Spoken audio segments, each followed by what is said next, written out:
Olá, seja muito bem-vindo ao Edrei Lael Apologética. Eu sou Edrei e a minha intenção aqui é defender a fé cristã.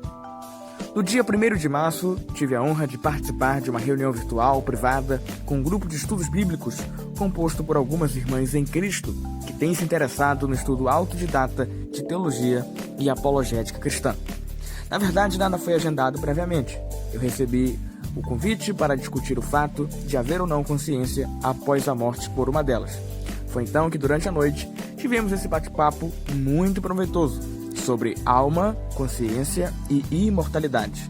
Meu objetivo foi mostrar que, se há uma mente material consciente que existe para além do próprio corpo, então está justificada a crença de que quando esse corpo se desfizer por causa da morte natural, a consciência, mesmo assim, será preservada.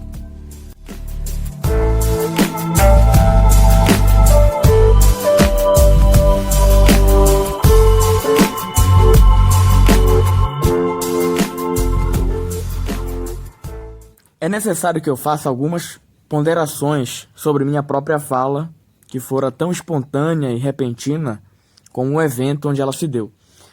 Para começar, preciso esclarecer que em dado momento da exposição, eu troquei o termo cortisol, que seria o provável hormônio que nosso corpo produz, enquanto estamos tristes, ao qual eu gostaria de me referir por citosol, que por sua vez seria o líquido preenchedor do citoplasma na célula. Então, quando você ouviu falar sobre citosol, fique ciente de que eu quis fazer referência ao cortisol. A leve semelhança entre as palavras me fez confundi-las. Agora, para que as informações fiquem completas, também gostaria de pontuar que o neurocientista que teve uma experiência de morte e permaneceu consciente, escrevendo um livro sobre isso, a quem eu fiz menção, é de fato o neurocirurgião Alexander Eber, que relatou como deixou de ser um cético na existência da alma para ser um defensor disso em seu livro Uma Prova do Céu, a jornada de um neurocirurgião à vida após a morte.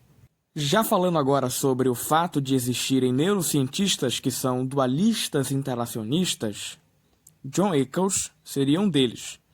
Ele é o neurocientista que ganhou o Prêmio Nobel de Medicina por ter esclarecido com sucesso os processos de sinapses que ocorrem no sistema nervoso, sendo ele, sobretudo, o criador do exemplo que eu até utilizei enquanto estava fazendo a minha exposição sobre dualismo interacionista,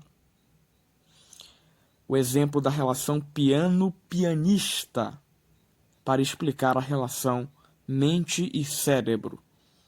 Se você quiser se aprofundar mais sobre os temas discutidos nesse episódio, então você precisa pesquisar sobre o que William Lane Craig, J.P. Moreland, Angus Menude, Stuart Gutz, dentre outros teólogos e filósofos, têm dito sobre o assunto. Portanto, espero que vocês façam bom proveito dessa discussão e que revisem tudo que for repassado aqui. Abraço.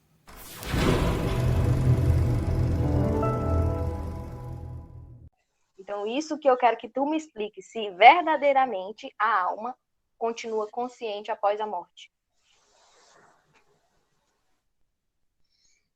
Tá. Gente, o que vocês entendem por alma?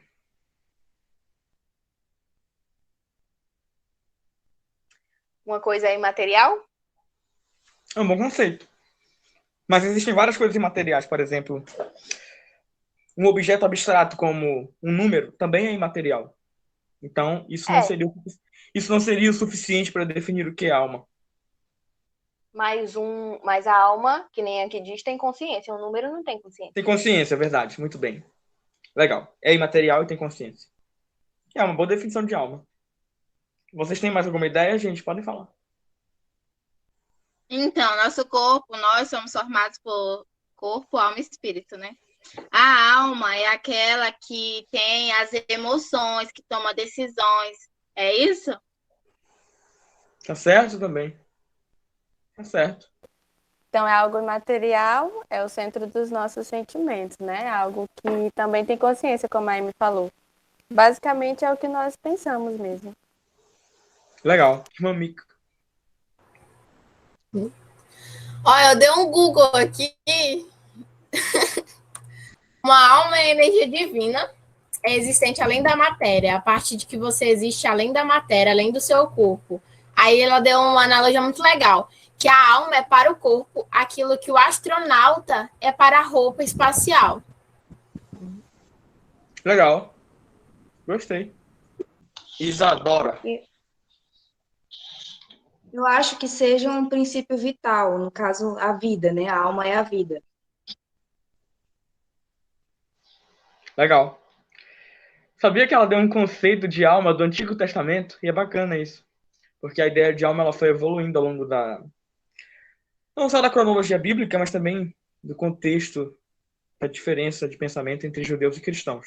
Então, para um judeu, a alma é simplesmente um princípio vital.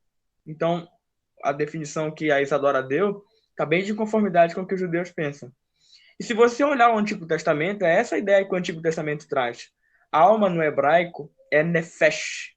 Isso significa justamente, dentre outras coisas, porque uma palavra no hebraico tem vários sentidos, a ideia de vida. Lembra em Gênesis 2, quando Deus fez o homem, a Bíblia diz que Deus colocou fôlego de vida no homem, né? Deus fez o homem alma vivente. No hebraico também isso é nefesh. Então, o simples fato de os homens respirarem, terem uma vida, se moverem, isso em si era alma. Então, essa ideia que a Isadora trouxe de princípio vital é uma ideia que os judeus têm. E com o tempo isso foi evoluindo. Foi evoluindo de uma tal forma que já na era cristã, os cristãos, tanto Jesus ensina isso, quanto também os escritores das epístolas, que a alma ela tem o seu princípio imaterial. Por que se diz imaterial? Imaterial é aquilo que é independente da matéria. Então, por imaterial, nós diríamos que a alma é independente do corpo. Ela existe independentemente do corpo, embora esteja em contato com ele constantemente. E isso você vê no Novo Testamento, porque, por exemplo, você sabe que quando alguém morre, o corpo dessa pessoa se desfaz. O corpo dessa pessoa deixa de existir. Mas se você lembra de Lucas, quando Jesus conta a parábola do rico e Lázaro, e fala sobre o rico ali no que seria o Hades, com uma consciência. Ele lembra dos amigos dele, ele lembra dos familiares dele, melhor dizendo. Ele quer que haja pregação. Ele sabe o estado em que ele está. Ele sabe que é um estado ruim. O Hades é representado como um lugar de dor, de sofrimento e, sobretudo, de ausência de Deus, da ausência do Evangelho. Então, isso remete a uma ideia de consciência. Ou seja, o que era aquilo? Aquilo era a alma do rico. Porque imagina que o rico, né? É claro que isso é uma parábola, mas se ele existisse, o corpo dele teria deixado de existir. E se você for lá para a primeira carta de Pedro, você encontra a Bíblia falando sobre os espíritos em prisão. Que quando Jesus ele morreu, ele foi até o Hades e pregou para os espíritos em prisão. Espírito nesse sentido de coisa que é imaterial, aquilo que é intocável, aquilo que não se pode apalpar ou ver com os olhos nus, mas que existe independente da matéria. Então esses textos são o texto de Lucas 16, versículos 19 a 31. Você vai encontrar isso.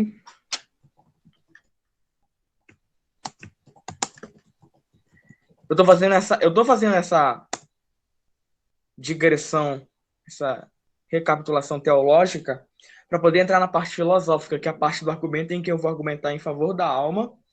E argumentando em favor da alma, eu vou mostrar por que a alma ela consegue ser independente do corpo e, portanto, quando o corpo se desfaz, ela continua sendo consciente.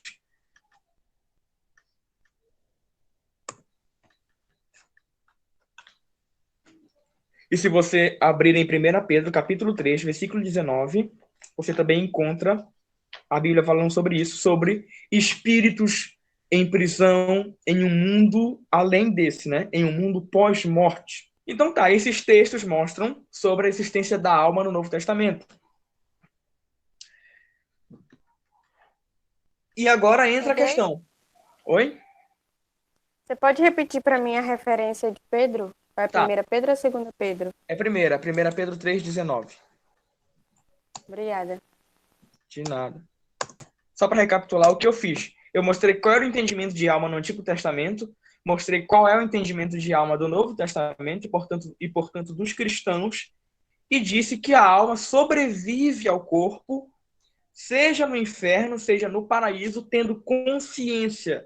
É só lembrar do rico e Lázaro e de 1 Pedro 3, do 19 ao 21, quando diz que Cristo foi até aqueles que estavam presos, os espíritos que estavam presos, e pregou para eles, tá? É 1 Pedro 3,19.